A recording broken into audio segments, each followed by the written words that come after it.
Olá, bem-vindo a mais um podcast Impulse Med. Meu nome é Andriele Fontinelli, sou o host aqui do podcast e hoje eu tenho como convidado especial médico formado pela Faculdade de Medicina de Santa Casa de Vitória, especialista em neurocirurgia desde 2016. Atua na área de cirurgia de coluna vertebral, cirurgia craniana, neurooncologia, neurologia funcional e tratamento cirúrgico da dor. Tem sólida experiência internacional, como fellowship em cirurgia de base de crânio nos Estados Unidos, na Ohio State University e cursos de aperfeiçoamento na Alemanha. O doutor tem um vasto currículo na área de neurocirurgia e será um prazer poder conhecer essas histórias por trás de tantos estudos. Doutor Samuel, seja bem-vindo ao Impulse Med. Muito obrigado pelo convite, é um prazer estar aqui. Doutor, neurocirurgia, né? A gente costuma dizer que normalmente os neurocirurgiões estudam muito, é verdade isso? É verdade. Na verdade, o médico, de forma geral, ele tem uma obrigação de estudar bastante, até porque ele lida com vidas. E isso é algo que a gente tem que sempre colocar em mente, né? Estudar sempre, se atualizar. Eu não parei de estudar, continuo estudando bastante. E, no entanto, para você se tornar neurocirurgião, você precisa fazer uma especialização, uma residência médica. E daí vão mais 5 anos. Então, são 6 anos de medicina e 5 anos de neurocirurgia. Nossa, a residência grande de... É uma das maiores que tem. Por isso que o neurocirurgião ele sai já formado para fazer cirurgias, por exemplo, cirurgias de coluna cervical, dorsal, lombar, né, no pescoço, nas costas, na barriga por trás, na lombar. E também cirurgias de crânio, cirurgias de média e alta complexidade. Mas além disso, né, o que acontece? Eu fiz a neurocirurgia no Rio de Janeiro. Eu fiquei lá 5 anos fazendo a residência de neurocirurgia e depois eu fiquei uns 6 meses fazendo tratamento de dor no Hospital dos Servidores do Estado do Rio de Janeiro, junto com um amigo e professor chamado Alexandre Amaral, muito conhecido lá no Rio de Janeiro. E daí depois eu resolvi estudar mais, porque na época eu não tinha família, não era casado, então isso facilitou. Eu aproveitei o momento, né? Então isso me ajudou a poder seguir um sonho. Eu tinha um sonho de poder estudar anatomia. Legal. Interessante, né? Aham. Porque eu sabia que para que o cirurgião seja um bom cirurgião, ele precisa dominar a anatomia.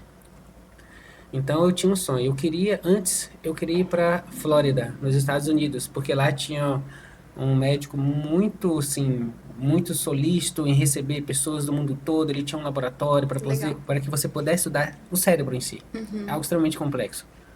Mas infelizmente, né, eu falo infelizmente, que realmente ele faleceu, ele teve um câncer e ele faleceu. Eu falei, nossa, poxa vida, que pena, né? Uma grande perda para a neurocirurgia, mas agora eu tenho que tentar arranjar uma outra possibilidade.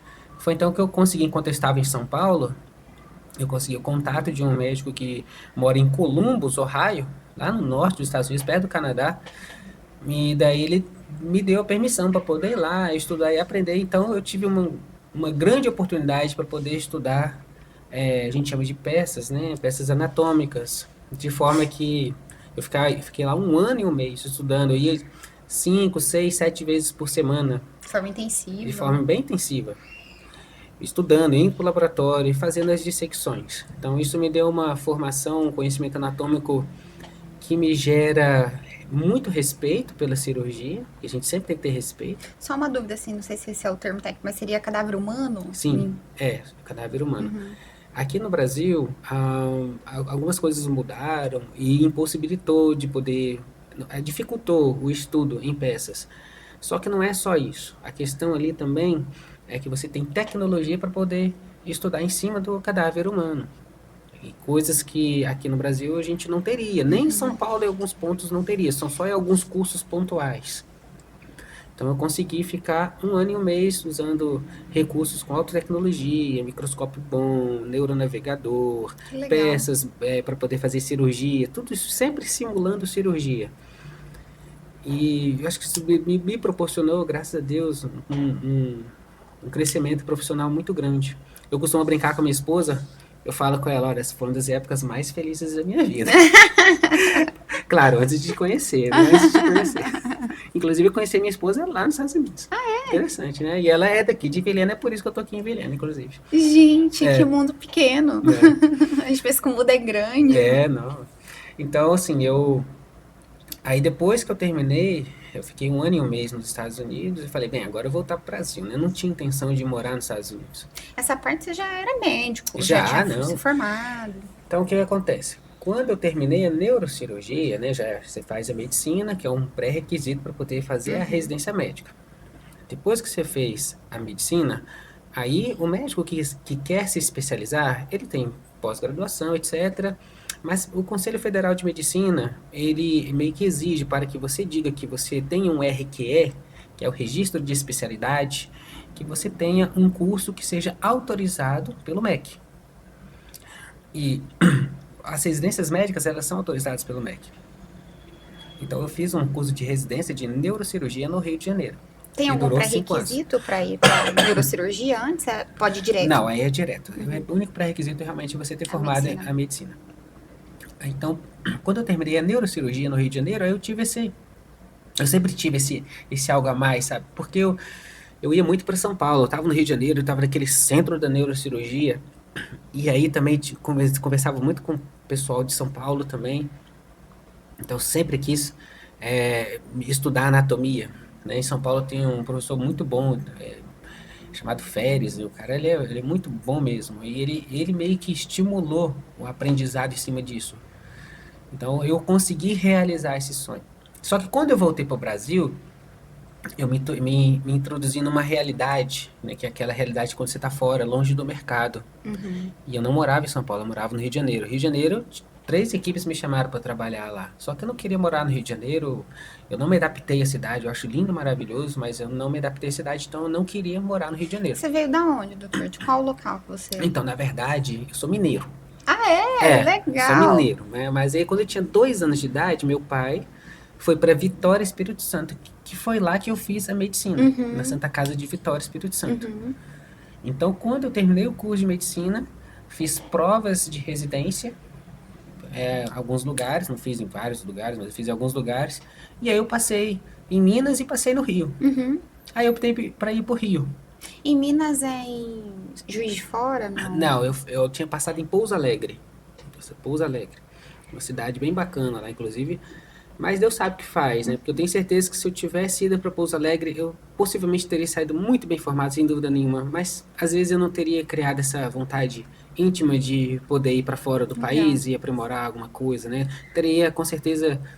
Porque a neurocirurgia lá também é uma neurocirurgia muito boa, e voltada a alguma outra área, mas eu não teria feito isso. E foi lá que eu conheci minha esposa, eu tenho 3 filhos hoje, então Deus sabe os passos, né? Deus sabe o que Era faz. para ter sido. Era para ter sido. Então, quando eu voltei dos Estados Unidos, aí eu fui para São Paulo e lá eu fiz mais 1 ano de fellow. Eu fiz a neurocirurgia funcional. E daí eu parei de fazer fellow. Finalmente, 7 anos estudando.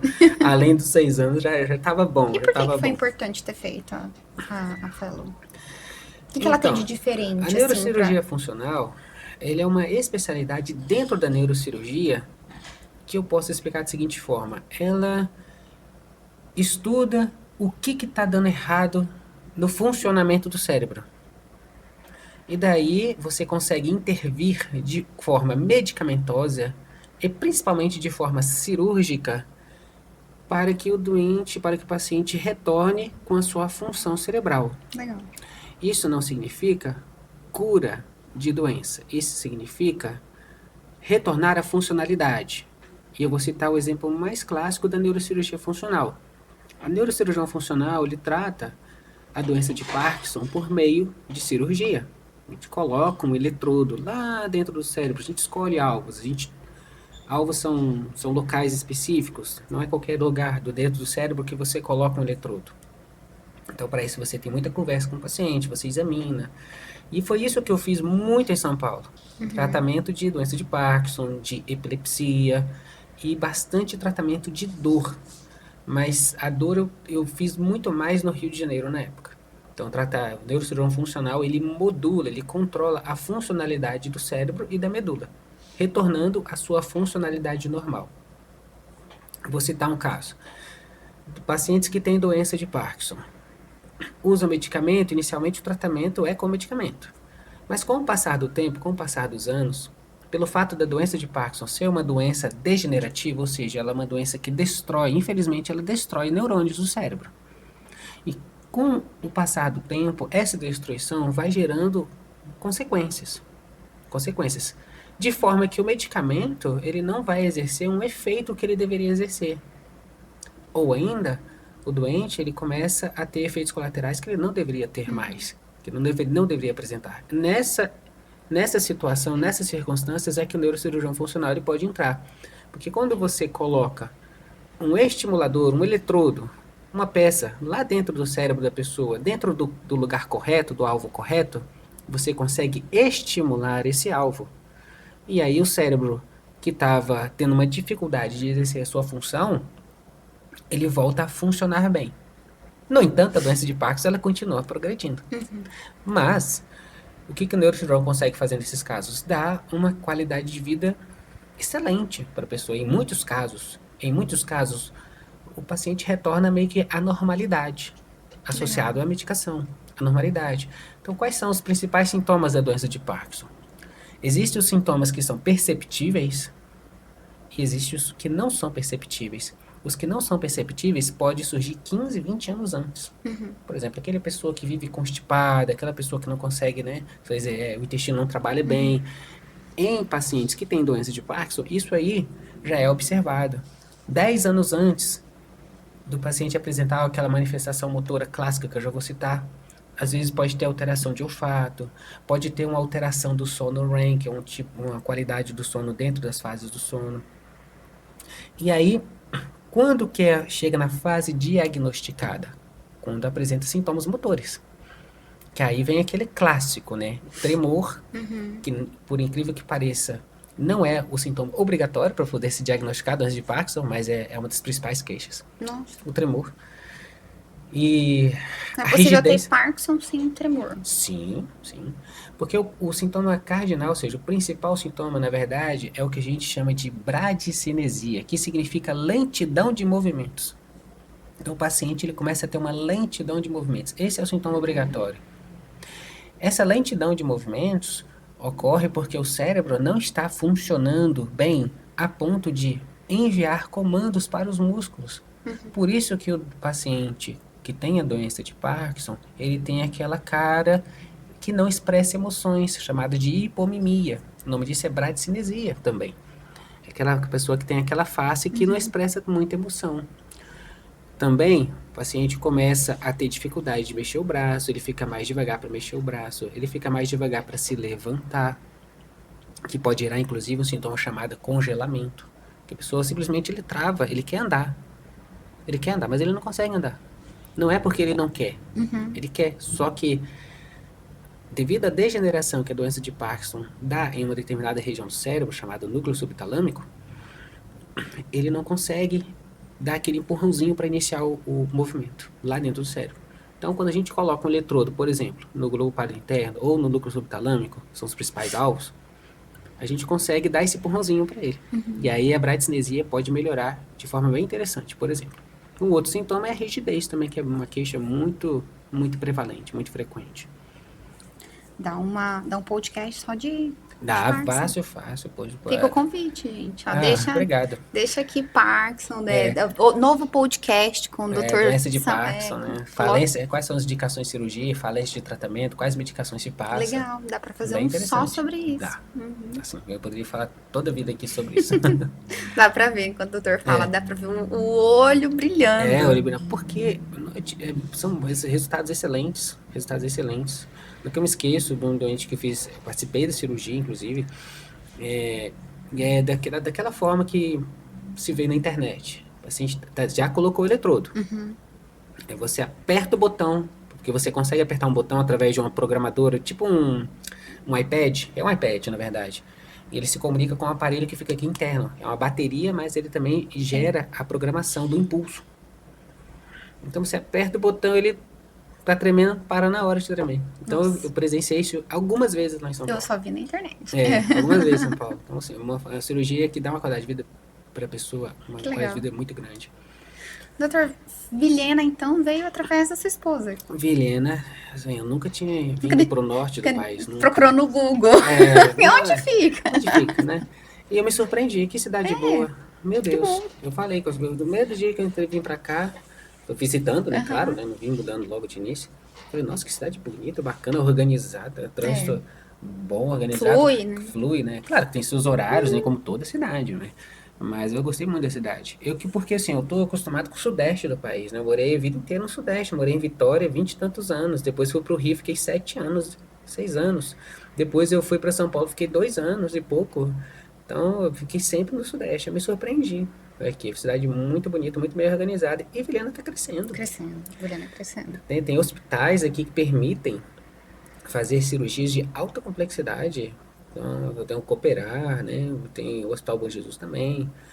E isso permite fazer cirurgia de alta complexidade. É só você pedir e os equipamentos chegam. Que antigamente o acesso era muito mais complicado. E agora Melhorou tem muito. pessoal, tem tecnologia, tem lugar para fazer, dá para fazer. Você estava conversando com um vereador e ele estava comentando, né, que o vereador aqui nosso, local, de Vilhena, e ele comentando que os próximos 10 anos, os estudos da prefeitura mostram que nós vamos chegar a 140 mil pessoas nos próximos 10 anos. Nós estamos com 109, Já tá com 109? já está com 109, IBGE de 2022. E serão mais 31 mil, dá bastante gente. 140 mil, se eu não me engano, é mais ou menos de Paraná que estaria com Sim. 140 mil. E Vilhena também drena cidades por perto. Eu atendo muitas pessoas de Colorado, de Cerejeiras, de Comodoro, outro estado, Campos de Júlio. Eu atendo muita gente, Sapezal.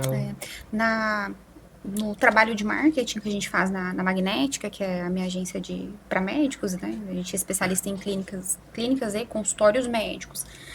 Eu fiz esse cálculo para fazer a densidade demográfica. Porque, assim, uma coisa é a gente estudar tráfego pago, estudar tráfego para gerar desproporcionalmente, só para o pessoal entender. Hoje, por exemplo, o Instagram no orgânico, de 100%, o teu conteúdo distribui sem gráfico, sem tráfego, quando ele está muito bom para 20, 30% da tua audiência. Então, o dono do Instagram não é uma pessoa, né, bilionária à toa. Ele é uma pessoa que estudou modelo de negócio, plano de negócio. Então, se você deseja expandir o teu negócio através da internet, é preciso investir dinheiro no tráfego. Porque é o modelo de negócio que ele, né, junto com o grupo Meta, para ter a rentabilidade. Então, hoje no orgânico a gente distribui ali para de forma orgânica 20, 30% quando tá muito bom. Isso aqui falando de um perfil sério, que é o que a gente trabalha, sem dancinha, sem conteúdos virais ao extremo, enfim, sem aquele cunho marqueteiro extremamente persuasivo, que na medicina nem pode, né? Então, quando a gente pensa em Comodoro, Cerejeiras, né, o cálculo geral, ele aproximadamente entre 380 mil. Então a gente coloca esses 380 mil, Vilhena, Colorado, Cerejeiras, Pimenteiras, todos os distritos ali, Chupinguaia, aí a gente vem para Comodoro, né, que é o Cone Sul do Mato Grosso, aí vem até Pontes Lacerda, Comodoro, Sapezal, Campos de Júlio e Sapezal, daí Campo Novo dos Parecis já vai para Cuiabá ou Tangará, que para eles é mais perto. Então é difícil um paciente vir de Campo Novo para cá. Então, quando a gente olha isso para negócio, para pacientes vir para Vilhena, a gente tem um polo muito grande, assim, está em muita expansão para o mercado de medicina. Agora, Vilhena indo para 140 mil, isso só tende a aumentar. Eu gosto, né, assim, enfim, algo que eu estudo justamente para poder potencializar isso. Mas, doutor, falando um pouco sobre Vilhena, né, o senhor disse, eu gostei, legal, a cidade é interessante, enfim, bem organizado. Mas sou suspeito para falar. Eu sou vilhenense, sou da casa, nasci aqui. Nós somos a melhor cidade do estado de Rondônia. Pronto. Então, isso eu sempre vou falar. Me desculpem aí quem é de Cacoal, de Paraná, mas é a verdade. Então, Eu já passei por Cacoal, trabalhei lá, inclusive. Gostei de Cacoal, mas assim, pessoalmente, né, eu achei Vilhena melhor. Sinceramente, não é puxando o saco, né, mas realmente achei Vilhena melhor. Já estive em Porto Velho uma vez, aí já entra aquela questão de cidade um pouco maior, né? Então, poxa vida, eu morei no Rio. Enfrentava trânsito, 30, 40 minutos para chegar a determinado lugar, 50 minutos às vezes. Por aí em São Paulo, eu morava 1 hora. Eu vou para Vilhena, 15 minutos, eu vou de uma ponta a outra, estou no céu, estou no paraíso. E o trânsito de Porto Velho, assim, o pessoal reclama, mas trânsito de fora ainda é pior. Recife, Não, Paraíba é bem pior. Tem trânsito, como qualquer cidade grande, como a maioria das capitais no Brasil, mas ainda flui. Ainda eu morei 1 ano em Porto Velho. É uma cidade boa de se morar, o mercado de medicina lá é bem amplo, né? Mas assim, prefiro Vilhena. Não tem pra onde correr. Os seus filhos são todos vilenenses? Não. Não, na verdade, meus filhos, eles nasceram fora do país. Ah, é? É, eles nasceram fora do país. Mas aí, por exemplo, a minha filha mais velha foi registrada em São Paulo, que eu morava em São Paulo, Uhum. né? Aí a minha outra filha foi registrada, eu cheguei a morar em Marabá, no Pará, foi registrada lá. E meu filho agora, mais novinho, foi registrado aqui em Vilhena. E a escolha de tê-los fora do É Brasil foi? porque, assim, eu tava morando lá, né? Eu morei lá durante um tempo, eu conheci o país, achei o país maravilhoso mesmo. E aí, questão de mais possibilidades, né, Sim, de pra vida, eles. como opção, caso queiram, né, queiram morar em outro Ótimo. país. Só acho que é uma vantagem muito grande para a vida deles. Sim, com Que eu não tenho certeza. essa vantagem. Eu não tenho. É, mas Mas aqui agora tá muito bom. abre portas, né? Sim, mas aqui tá muito bom. Outros tipos de visto, visto permanentes, enfim, abre outras portas. Sim, sim. Mas eu fiz mesmo assim, eu não pretendo morar em curto tempo, nem necessariamente nem em longo tempo fora do país, não. Eu vou morar aqui mesmo, estou construindo a vida aqui. Graças a Deus as coisas estão dando muito Tem bem. quanto tempo, doutor, que o senhor tá aqui? Eu vim pra cá em outubro, morar aqui foi outubro de 2022. Então tem indo 22. para 4 anos agora. Aham. E aí sim, nesse tempo eu trabalhei em alguns lugares, mas atualmente eu estou estabelecido na clínica do CDI.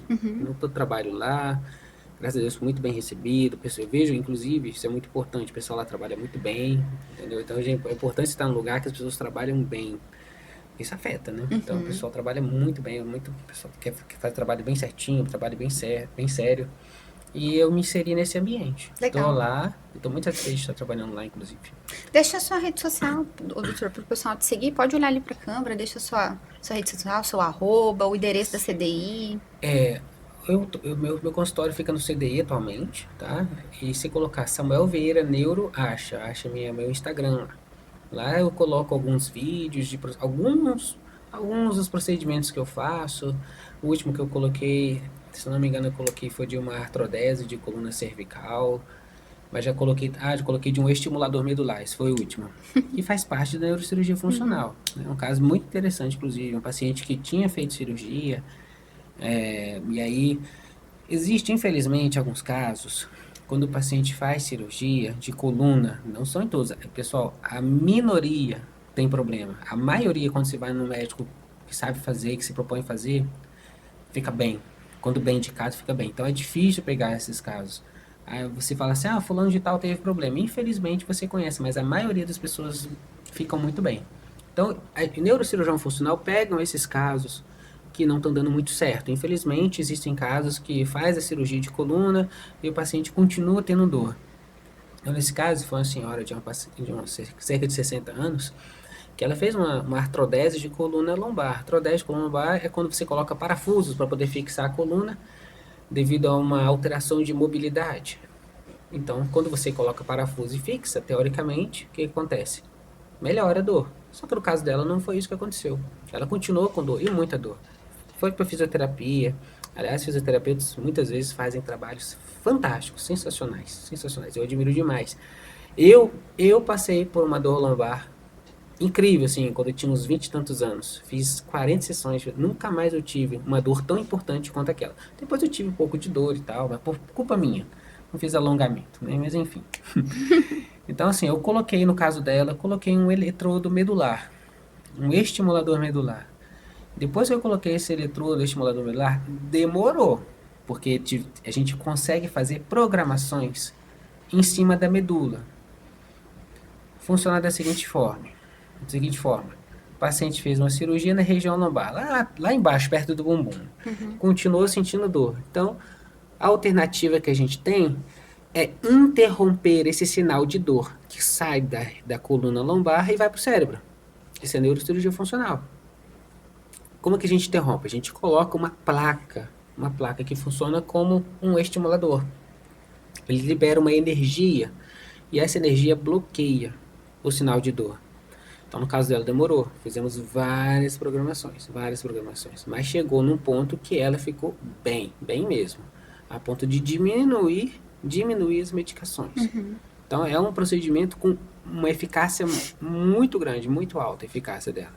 Claro, o paciente tem que ter um estado psicológico bom também, para poder querer melhorar, querer buscar melhor. Então, tudo isso tem que ser muito bem avaliado para você poder fazer um tipo de procedimento. Então, esse foi meu último vídeo que eu coloquei no Instagram. Também já coloquei vídeos de cirurgia de tumor, que eu também faço, cirurgia de aneurisma cerebral. Então, a gente vai fazendo bastante Tem coisa. bastante coisa lá. Uhum. Só repetindo, o seu Instagram é Dr. Samuel Vieira, Samuel neuro. Vieira, neuro. Trabalha lá na CDI, Trabalho na CDI CDI. perto da Assembleia de Deus, quem é aí Isso. de Comodoro, que é de fora aqui de Vilhena, não é da nossa cidade. Fica perto da CDI, perto da Assembleia de Deus, Sim. da sede, Uma subindo igreja muito ali. grande que tem lá. Tem estacionamento ali na frente, tem estacionamento em frente à antiga Receita Federal ali, que agora tá meio que desativado. Então é bem fácil de estacionar, de se localizar por ali.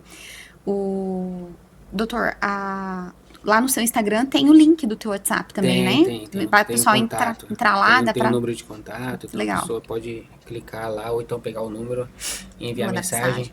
Que a Jade, que trabalha muito bem, ela manobra e agenda a consulta.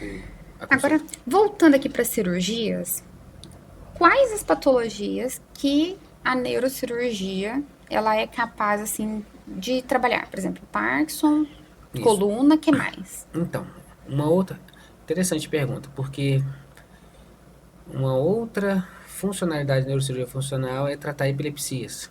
Então, a epilepsia é uma doença muito prevalente. E estima-se que cerca de 1/3 das pessoas, eles terão uma falência no tratamento da medicação.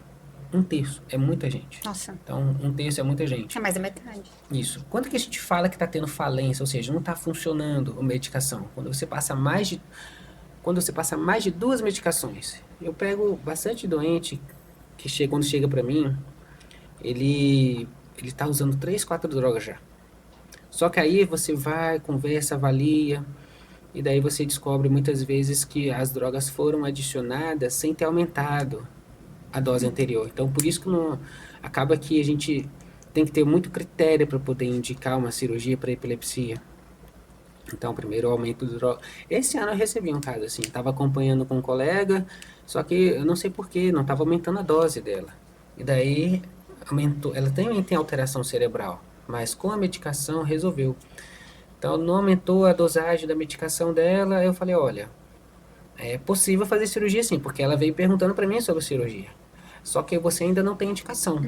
E falei, olha que eu sou cirurgião, eu gosto de fazer cirurgia, eu sei que tem bom resultado. Mas a cirurgia também tem a sua correta indicação. Então, o que eu fiz? Eu aumentei a dosagem da medicação dela e ela melhorou. Ela ficou sem crise.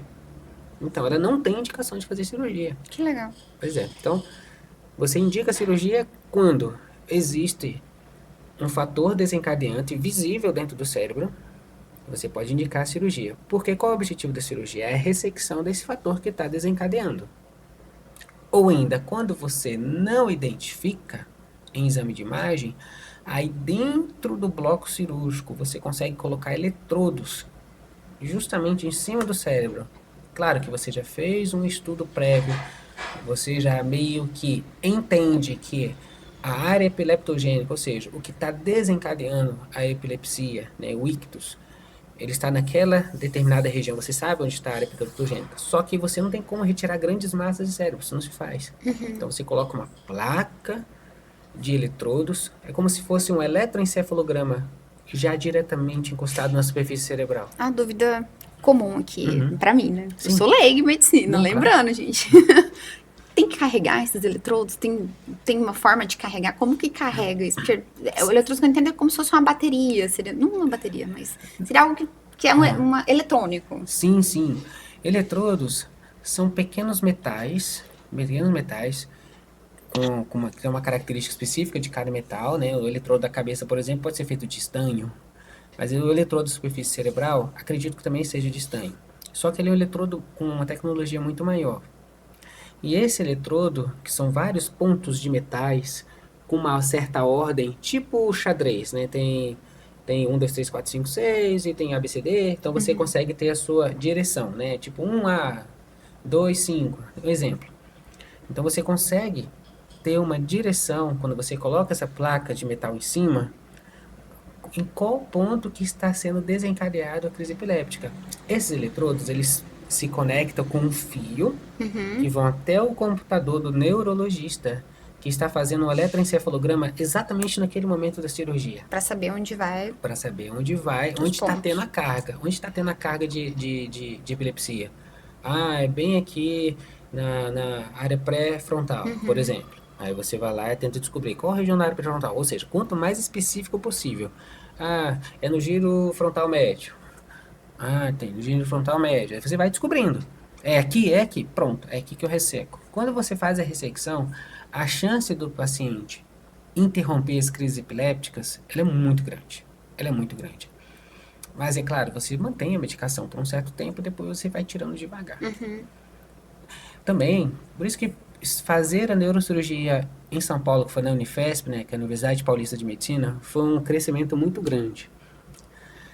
Porque lá, num grande centro com especialistas, os melhores do Brasil, sem dúvida, estão lá também, né? Também tem outros pontos, mas lá tem muita gente boa mesmo. Eu vi um procedimento em que não teve sucesso. Abrimos, né? A cirurgia é assim, né? A gente abre a cabeça da pessoa. Então, desculpe, não se assuste. Abrimos a cabeça da pessoa. E abrimos mesmo. Colocamos eletrodos. Fechamos. Ficamos lá um tempinho. Não tá achando. Eu tinha que estar tendo a crise. Mesmo naquele momento. Então tá, então vamos fazer o seguinte. Vamos fechar a cabeça da pessoa com os eletrodos lá em cima do cérebro. E daí, fechou. Foi pra enfermaria. Continuou se fazendo uma eletroencefalograma contínuo e mesmo assim não achou. Então isso para mim foi algo até impressionante. Olha, foi até o último recurso e não achou. Entendeu? Então assim, nem sempre, mesmo você fazendo tudo do melhor e no melhor local, no local que mais tem, a cirurgia vai ter um sucesso. Mas é claro que a maioria, volto a falar, a maioria dos casos tem sucesso. Eu citei um caso dos vários que deram certo. Eu citei um caso que me serviu de lição. Eu tenho, olha, o pé no chão, tenho humildade. Você pode prometer chance de cura, inclusive, em muitos casos. Mas você não pode dar 100% de certeza. A garantia. Você não pode fazer isso. Poxa vida, nem lá em São Paulo, no centro, no core da coisa, eu vi um caso que deu errado, que não deu certo. Não é que deu errado, que não deu certo, buscou-se tudo. E aí foi se feito outra coisa para ela depois, um outro tipo de modulação, porém não é uma modulação mais definitiva.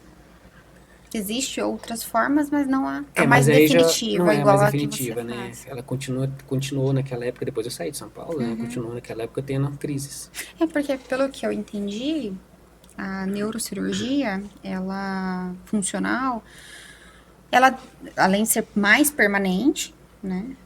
Ela devolve essa qualidade de vida imediata. Sim. Até pelo que a gente vê, Essa que é a ideia da cirurgia funcional. A pessoa fica, por exemplo, doença de Parkinson. A pessoa aperta o botão, ela para de tremer na hora quando você... É impressionante. A pessoa tem crise epiléptica, está usando 3, 4, 5 remédios em doses máximas e nada melhora. Aí você faz a cirurgia, resseca a área cerebral doente que está desencadeando essas ondas epileptiformes, esses choques elétricos dentro do cérebro, vamos dizer assim. E aí você tirou, praticamente acaba. É impressionante. E você reduz a dosagem. Eu fico pensando, por exemplo, na própria locomoção, na própria função motora do paciente, então... São crises terríveis. Muitos pacientes têm crises que a gente chama de ausência mesmo, perda da consciência. Então, tem pessoas que têm crise de ausência, às vezes até dirigindo carro, andando de moto. Tem pessoas que têm crise de ausência no trabalho, então fica algo constrangedor. Tem aquelas crises que a pessoa cai-se debaixo do chão, que é mais frequente de todas, chamada tônica ou clônica generalizada. Então, são situações que geram grandes transtornos para a pessoa, grandes transtornos. Agora, um caso, sem dúvida nenhuma, mais interessante, que deu muita polêmica, que eu tive o privilégio de participar, foi no Rio de Janeiro, que é chamada psicocirurgia, que quase não se faz mais, devido à eficácia das drogas, das medicações. Então, tinha um paciente, vou chutar, tinha mais de 10 anos, não vou lembrar a idade, uns 28, 27 anos, por aí, 25, que ele tinha um retardo mental e também tinha um quadro epiléptico muito, muito dramático. Não, não, não. Ele tinha um retardo mental muito dramático, só que ele se agredia, ele batia nos outros, e estava usando doses de antipsicóticos com doses muito altas, a ponto de até cardiopatia, ou seja, estava dando problema no coração, problema hepático, não estava dando certo, já tinha passado por psiquiatras, e aí foi encaminhado para neurocirurgia, para poder fazer um procedimento, para ver se o que a gente pode fazer para resolver esse problema. E aí a neurocirurgia funcional entra, mas isso são casos muito raros. Só que para a neurocirurgia entrar e fazer um procedimento, nossa, foi um grande, assim, transtorno. Por quê? E com razão. Porque o que se faz? Passou no Conselho Regional de Medicina, aí um processo ético lá, mandaram para o Conselho Federal de Medicina, processo ético, mandou para o Conselho Regional de São Paulo, onde tem um dos pioneiros da neurocirurgia funcional, ainda está vivo, chamado Manuel Jacobsen. Aí ele viu o caso, avaliou, discutiu e concordou com o procedimento. Falou, beleza, pode fazer. E você não pode sair por aí, entre aspas, né, e fazendo cirurgia em paciente psiquiátrico. Embora no passado isso tenha acontecido muito. Só que pode gerar consequências muito sérias. Então, se quase não se faz. Então, esse paciente, ele tinha transtorno mental que batia em todo mundo. Tal. O que a gente fez? A gente colocou um eletrodo lá no cérebro dele, numa região chamada amígdala, na porção medial da amígdala. E daí a gente fez uma lesão controlada na amígdala. Passou um mês, não foi imediata a melhora dele. A gente até ficou assim, nossa, que pena, será que vai melhorar, não vai melhorar? Passou um mês, ele ficou uma pessoa muito mais mansa, muito mais tranquila e parou de se bater, parou de bater nas pessoas e pôde se diminuir a quantidade de medicamentos de uma forma muito dramática, a ponto de ele não ter mais problemas cardíacos, hepáticos, renais, etc. Então manteve a medicação, mas voltou para doses normais. Então foi uma situação muito interessante, porque uma psicocirurgia você quase não tem no mundo, e aconteceu no Rio de Janeiro. Tanto que teve autorização jurídica, os pais assinaram, foi uma situação Era um caso à à parte, parte, né? mas Uma marcou exceção, muito. mas é legal. Mas mostra a força que a neurocirurgia tem no ser humano, né? Uma vez que você entende o Em cérebro, várias áreas, inclusive, né? Ali, partindo para endócrino, cardio, enfim, sim, uma tudo. vez que você entende o cérebro, você consegue controlar a sua função. Uma das áreas que eu atuo aqui em Vilhena, eu sou professor de neuroanatomia, numa faculdade aqui, chamada Finca. Sou neuroanatomia da Finca. Então isso para mim foi bom, porque apesar de eu ter um conhecimento, eu me julgo um conhecimento muito amplo de anatomia, pelas coisas que eu já fiz. Me ajudou a relembrar pequenas coisas que eu havia esquecido. Sim, você dá uma reestudada, você relembra. Você tem que ser sempre ter aquela sua humildade para poder relembrar as coisas, porque você não, você tem que ter a consciência que você tem que se sempre revigorar a sua mente, revigorar os seus estudos, sempre relembrar para você oferecer o melhor para a pessoa. É o básico bem feito, né? Sim, Voltar. exatamente, o básico bem feito. Então, você está sempre estudando para você sempre oferecer o melhor. Quando você oferece o melhor, os bons resultados vêm. Então, isso é muito bom. Para mim foi uma coisa muito boa poder virar professor de neuroanatomia, porque eu consegui relembrar e ver e rever muitas coisas muito interessantes. E você tem uma veia muito de educação, assim, né? Dá pra ver no... Pois é, tô dando aula na Finca tem uns 2, 3 anos já, né? Os estudantes, graças a Deus, acho que eles estão, a boa parte dos anos se esforçam bastante. Então, eu torço muito por eles, para que eles se formem bons médicos. Eu acho que eles estão tendo chance de serem bons profissionais ali. É só levar a sério que eles vão ser. Doutora, uma dúvida, assim. O que seria diferente a cirurgia neurofuncional? Eu acho que, assim, eu tenho uma vaga ideia, talvez, da tua resposta, mas eu queria ouvir de ti. A neurocirurgia funcional, por exemplo, na coluna, das cirurgias ortopédicas, por exemplo. Tá. Então, o ortopedista, de forma geral, dentro da formação da residência médica, de forma geral, ele não se volta para a coluna. Então, a gente tem uma ideia que eu tô com dor na coluna, vou no ortopedista. Não está errado. Tem muito ortopedista que sabe tratar muito bem. Mas a parte cirúrgica são poucos. Na verdade, a minoria dos ortopedistas sabem operar a coluna. Aqui a gente tem um médico muito bom que opera a coluna, é um ortopedista, eu gosto muito dele, acho que ele tem bons resultados. Mas ele teve que fazer algo à parte, além da residência médica, entende? Então, assim, o residente de neurocirurgia, ele já faz coluna, já começa a auxiliar a Desde o coluna início. já do segundo ano para frente. E é toda cirurgia de coluna ele entra, até o quinto ano. Aí começa com coisas mais simples, embora toda cirurgia tem que ter seu respeito, né? Como hernia de disco, por exemplo, é uma cirurgia simples de se resolver. Até artrodeses de coluna cérvico-torácica, que tem o torácica alta, que são para, tem que saber colocar, são o CR, lesa vaso, crânio cervical, tem que saber fazer, porque senão você pode lesar vaso também, ou então pode. Isso eu nunca vi, né? Se a pessoa não souber fazer, ele pode causar uma fístula licórica bem importante, dentar na medula. Então, a pessoa tem que saber fazer. A pessoa que se propõe a fazer cirurgia tem que saber fazer para não gerar nenhum transtorno. Então, o neurocirurgião, ele já sai com essa formação, entendeu? Praticamente todo neurocirurgião já sai com essa formação. Embora eu também conheça pessoas que preferem fazer mais crânio, né?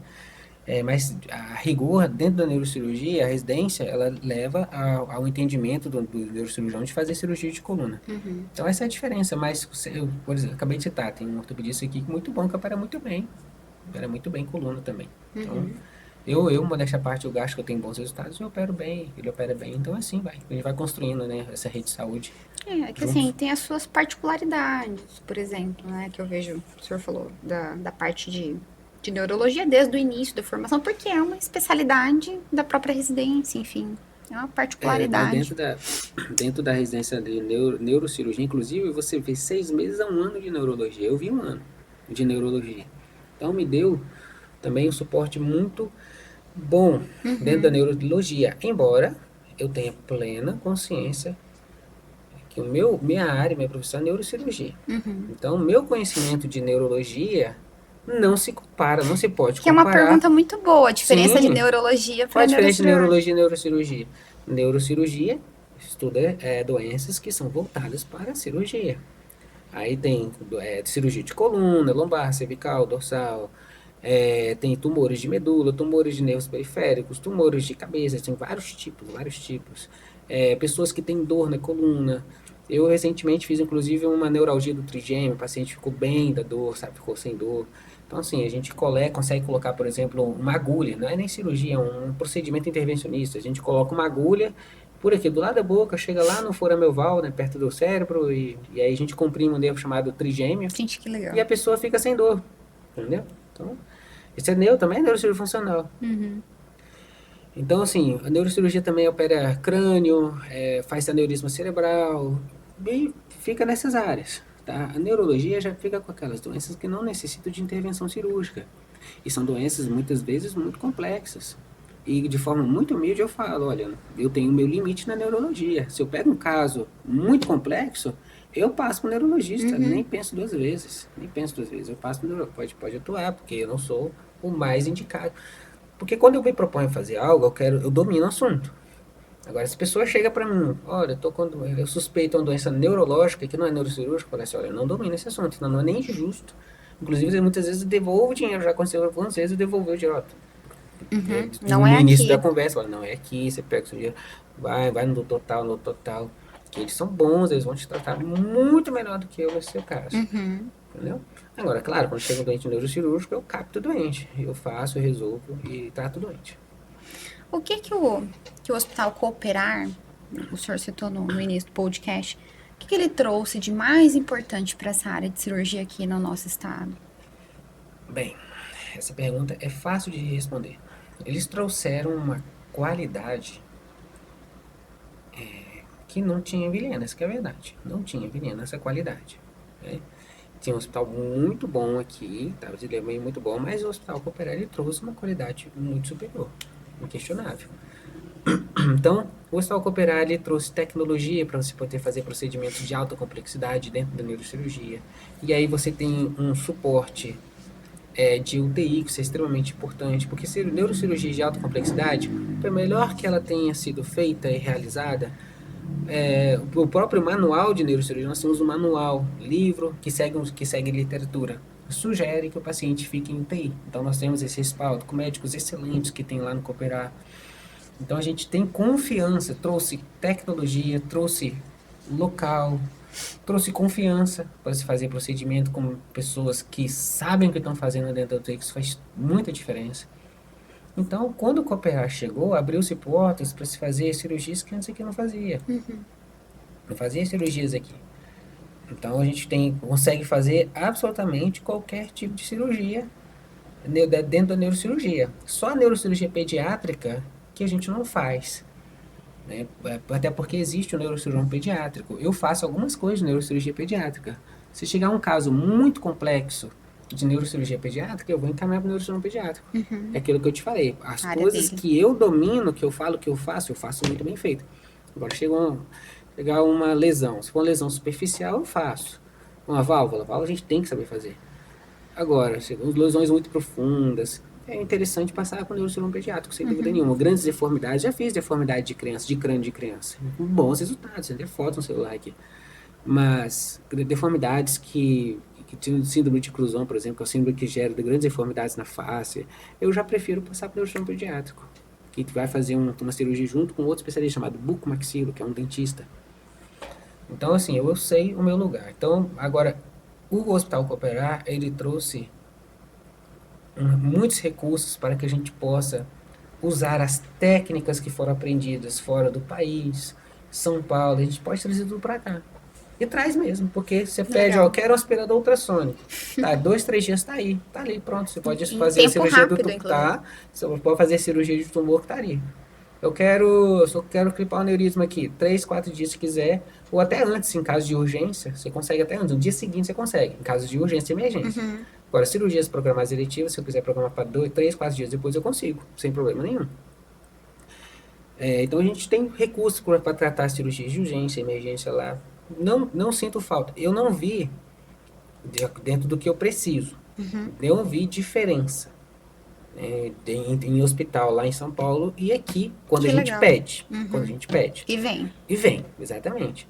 Quando a gente não pede, alguns recursos não estão lá. Claro. Mas se a gente pede, vem. Neuronavegador, vem. Tudo. Tudo que a gente pedir, vem. Que legal. Tem em São Paulo. E eu imagino que não seja, assim, uma área muito comum, né? Por exemplo, a neurocirurgia, no sentido, deve ter uns equipamentos especiais, assim. Sim. Assim, por exemplo, o que acontece? Ontem eu atendi um paciente que tinha uma laranja na cabeça. Um tumor do tamanho de uma laranja. Mas, infelizmente, esse paciente ele não tem condições, ele ele vai parar no SUS. Entende? Então, se ele tivesse, só estou citando um exemplo de ontem, então se ele tivesse plano de saúde, eu faria a cirurgia lá no Cooperar para ele sem problema nenhum. Sem questionável. Técnica a gente tem, graças a Deus, recurso tem, então dá para fazer. Mas ele vai para o SUS, aí ele vai ser destinado a Porto Velho e daí vai ser operado lá. Entendeu? Então, tenho certeza que lá tem excelentes cirurgiões também, tenho certeza, até pelos resultados que eu vejo. Claro que nem tudo é perfeito. Eu não digo nem por isso, a minha pergunta vai mais pro lado do hospital mesmo. Por exemplo, eu pedi veio. Eu acredito, assim, que a própria cirurgia envolva equipamentos específicos, Sim, assim. mas não é tão raro assim. É mais comum. Por exemplo, eu acabei de citar um caso, né, de um tumor que apareceu. Eu tenho a semana passada apareceu um outro tumor, uma localização bem difícil. A gente chama de que está pegando parte da artéria cerebral média, então você tem que fazer com muita cautela, muito cuidado.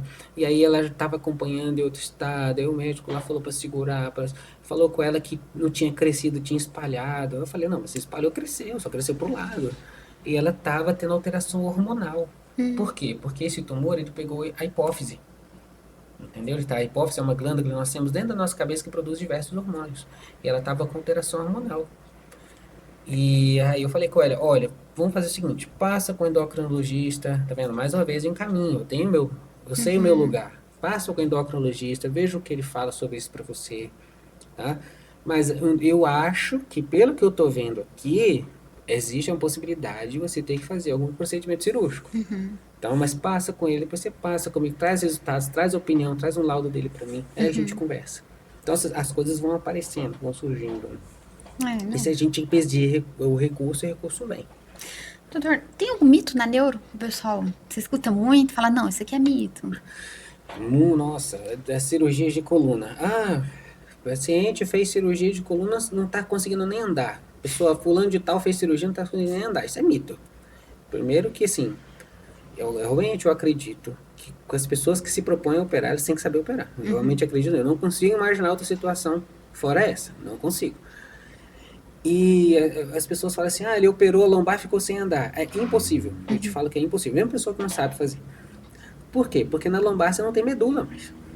O máximo que pode acontecer, se a pessoa não souber fazer um serviço bem feito, é machucar um nervo, que gera grandes transtornos, mas não deixa a pessoa paraplégica. Então, assim, o que poderia deixar a pessoa paraplégica, por exemplo, é uma cirurgia de coluna dorsal, ou seja, mais alta. E aí a pessoa erra o parafuso e pega a medula. Eu vi um caso desse lá em São Paulo. Eu vi em São Paulo, que todo mundo fala, não, São Paulo tem gente muito boa. Tem, claro.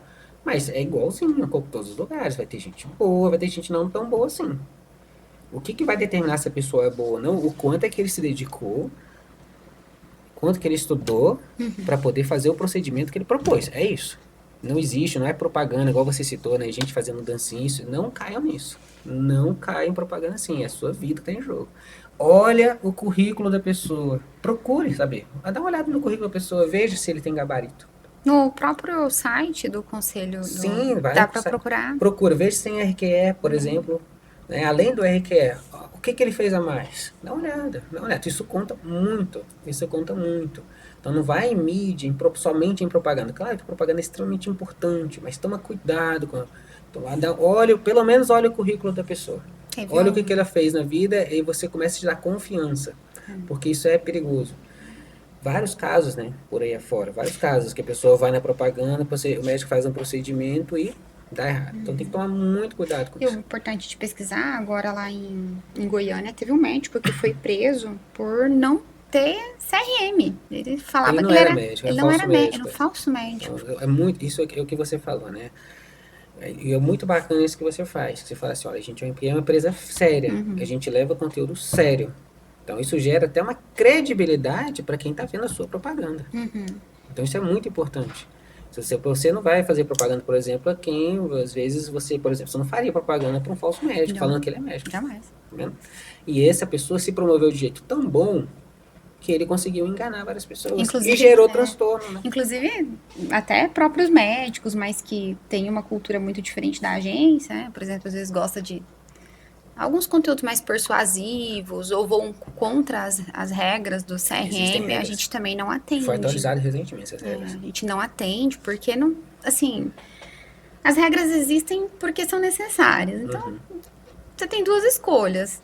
Vai, obedece. O que não está proibido é lícito. E aí a gente consegue trabalhar no que é Sim, permitido, de exatamente. forma ética, honesta. E tem mercado para todo mundo. Então, diverge muito dos meus valores. Então, eu prefiro não, de fato, não atender. Inclusive, já encerrei contratos por conta dessas situações, sabe? De, às vezes, ir por um caminho e eu...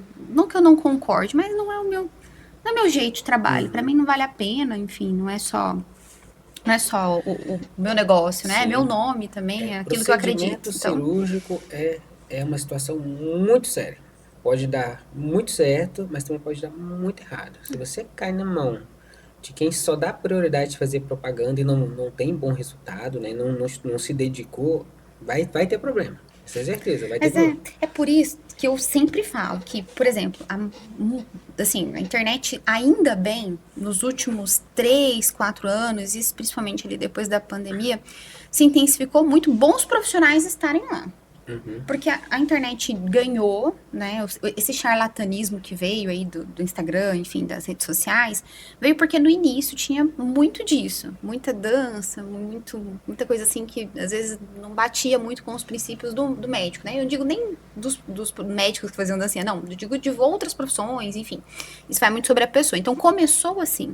Hoje em dia mudou muito. Tem ótimos profissionais, excelentes profissionais que estão divulgando. Então, pesquisa para ver, né? São 2 profissionais, enfim.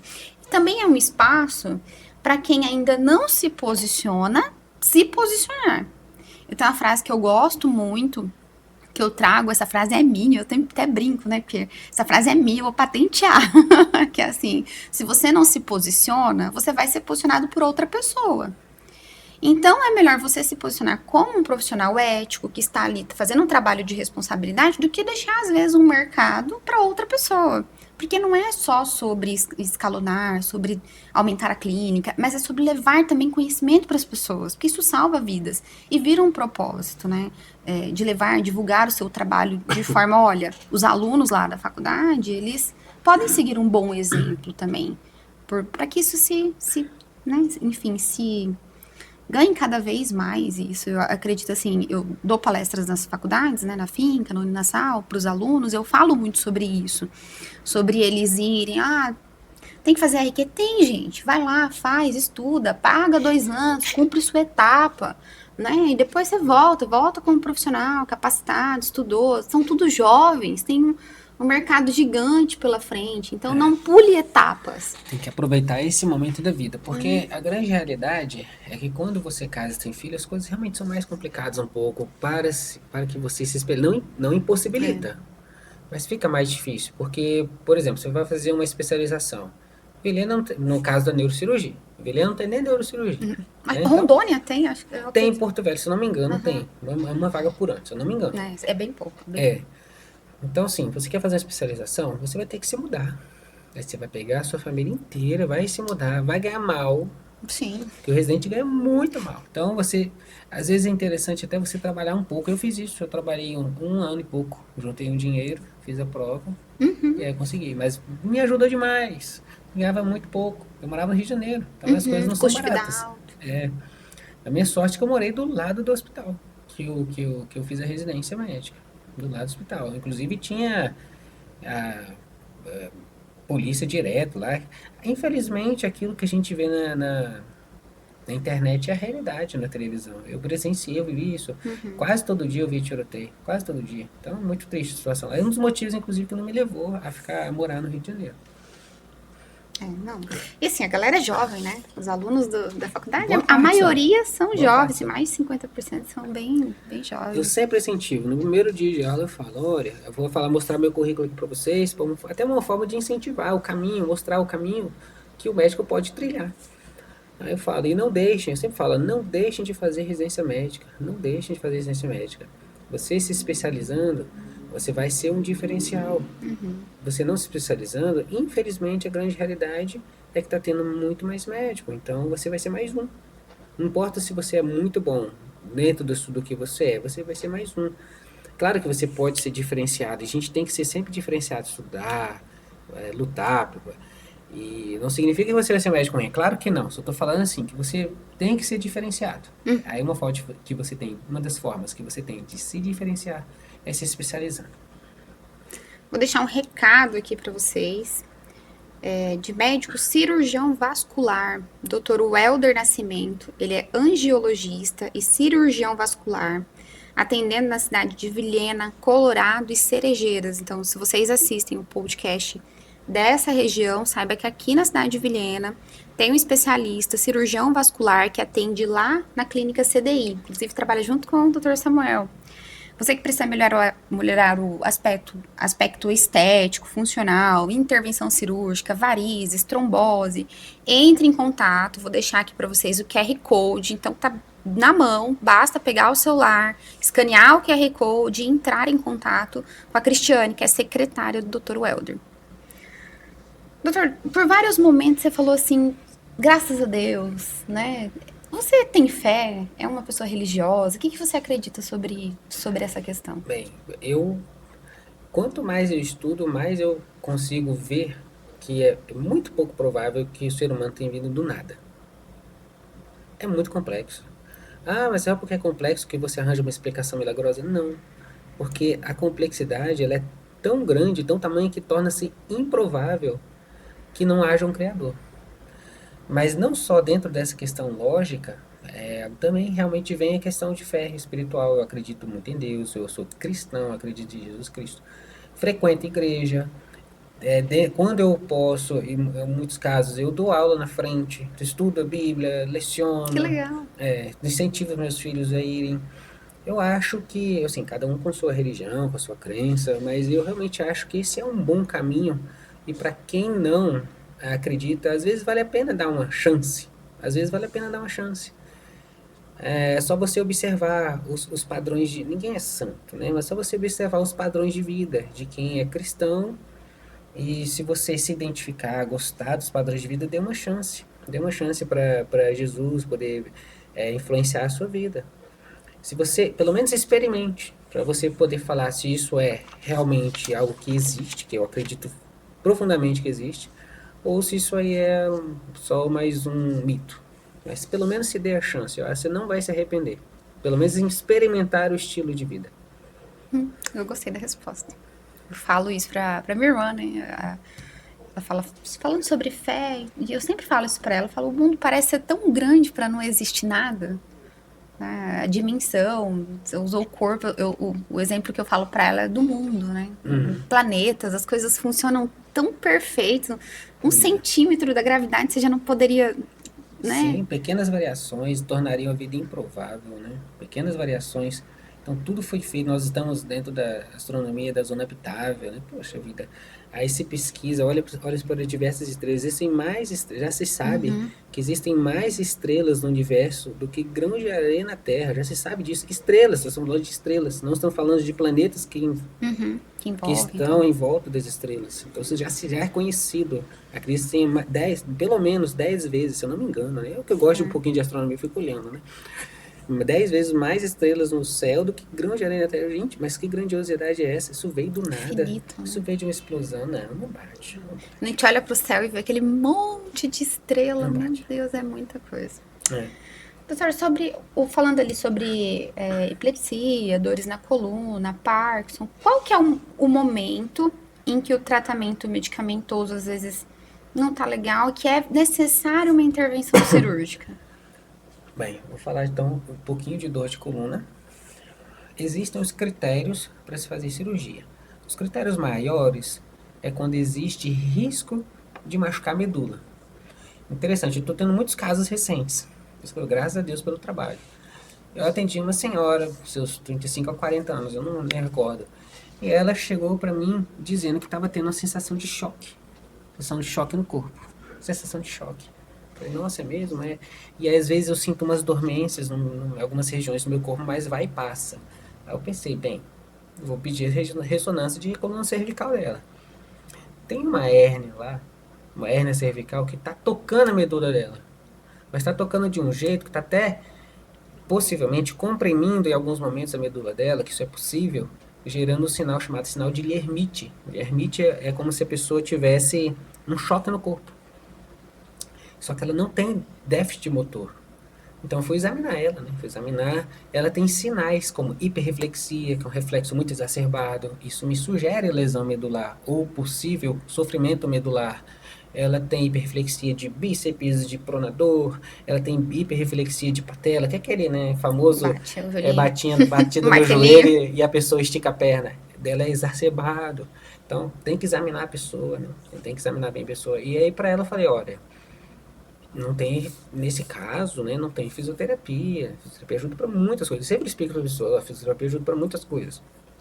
Mas nesse seu caso, já é cirurgia direta, já indico cirurgia direta. Porque o que você está apresentando me indica um possível sofrimento medular. Tem que intervir logo. Porque se essa pessoa, por exemplo, tá andando na rua, aí ela girou, bateu o rosto na porta, não sei, no muro, que seja, já é o suficiente para machucar de vez a medula dela. Então, nesses casos especificamente, como existe um risco medular, já é indicado cirurgia. Outros casos, falência de tratamento conservador envolvendo tratamento com fisioterapia, várias sessões de fisioterapia. Em muitos casos ajuda muito, mas em outros casos não resolve. Então, a Se indica cirurgia não cirurgia. é a primeira opção. Não é a primeira, não, cirurgia não pode ser a primeira opção. Só em casos que geram um certo risco, como esse caso que eu citei. Aí eu prefiro, olha, opera.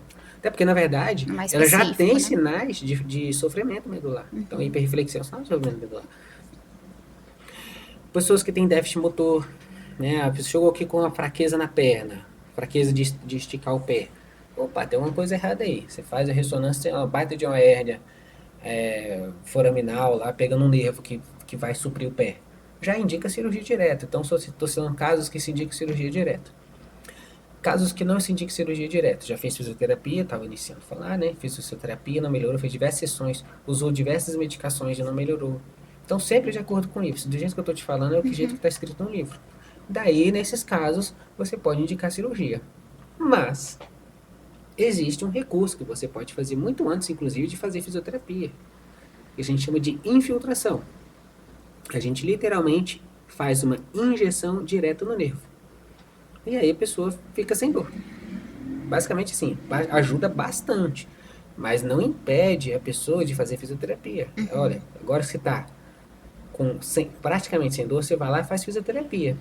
Que tem muita gente que não consegue nem fazer fisioterapia de tanta dor que tá. Então precisa primeiro Isso. de uma Isso. infiltração. Então, em muitos casos, é possível fazer direto uma infiltração, faz a infiltração, a pessoa fica praticamente sem dor, vai fazer a fisioterapia, que ajuda muito.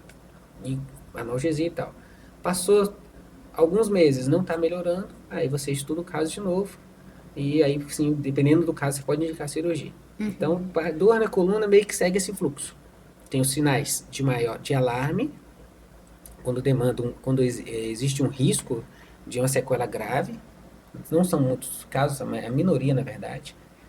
E existe todo um rito, né, todo um contexto de situações que estão acontecendo e não estão resolvendo o caso do doente. Aí você indica a cirurgia. Coluna meio que tem esse padrão. Epilepsia. Epilepsia, você usou medicações em doses otimizadas, doses plenas, já testou várias drogas, não está melhorando também. Aí você vai fazer um estudo. Porque cirurgia de epilepsia nem sempre tem um ponto específico. Se tiver um ponto específico e bate com eletroencefalograma, ótimo, né? Aí você já vai lá e faz com muita confiança. Agora, se não tiver, existe todo um estudo específico, que é uma ciência por trás mesmo. Então, basicamente, a epilepsia é quando os remédios não estão dando certo mais. Aí você já tem indicação de cirurgia. Aí você tem que estudar para ver se a cirurgia tem chance de dar certo. Qual foi a outra pergunta que você fez? Era para saber quando operar é uma opção. Ah, sim. Então a gente opera quando o tratamento conservador, a gente chama de tratamento conservador envolvendo medicação, envolvendo fisioterapia, não está funcionando mais. Nesse caso, a gente indica a cirurgia. Mas nunca antes. E o que seria assim um padrão ouro, por exemplo, para tratamentos, eu vou usar um mais específico, que é o que eu vejo que acometem muitas pessoas, que é dor na coluna. Existe, por exemplo, fisioterapia, alimentação, existe um padrão ouro para tentar melhorar esse paciente? Não existe um padrão ouro. Porque, por exemplo, uma fisioterapia bem feita, e mesmo uma fisioterapia bem feita pode falhar, tá? Mas uma fisioterapia bem feita pode impedir a pessoa de fazer cirurgia. Então foi o padrão ouro. Agora, uma fisioterapia que não deu certo, mesmo bem feita, não dá. Aí vai para infiltração, cirurgia. Se resolver o problema da pessoa, virou o padrão ouro. Entende? Então, cada caso é um caso. É bem cada individual. caso pode ter. Por isso que tem que fazer uma boa avaliação, tem que examinar. Essas questões de fazer consulta online tem sim as suas limitações. Eu sempre deixo claro quando faço consulta online com as pessoas, olha, faço, mas tem limitação. Porque eu gosto de examinar o doente. Tocar, enfim, eu examino avaliar. o doente. Chega o doente para mim, eu converso bastante. O paciente chegou super bem, sem queixa, sem nada, tá tudo bem e tal, beleza, tudo bem. Agora, tem qualquer mínima queixa, opa, vamos investigar isso aí. Você vai lá, examina o doente e procura a fundo que você acha alguma coisa. Como foi o caso dessa senhora. Acho que não tinha déficit neurológico, não tinha perda de força nenhuma. Examinei ela, o braço dela fazia assim, hiperreflexia. Examinei ela, pronto, batata. Legal. Se não tivesse examinado, teria passado direto. Legal. Doutor, muito obrigada pela sua participação. Agradeço ter aceito o meu convite de vir aqui participar do podcast. Eu gosto muito desse braço educacional. O podcast é uma das coisas que eu mais gosto do que eu faço dentro da agência.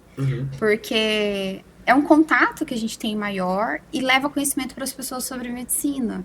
Então, eu gosto muito, eu jamais seria médica. Eu brinco assim, gente, eu gosto de trabalhar com estratégias para médicos, com a parte de gestão, com a parte de clínica, consultório, mas voltado para o marketing. Eu queria ser psicóloga, né? Quando eu terminei a faculdade, sou formada em letras, mas eu queria ser psicóloga.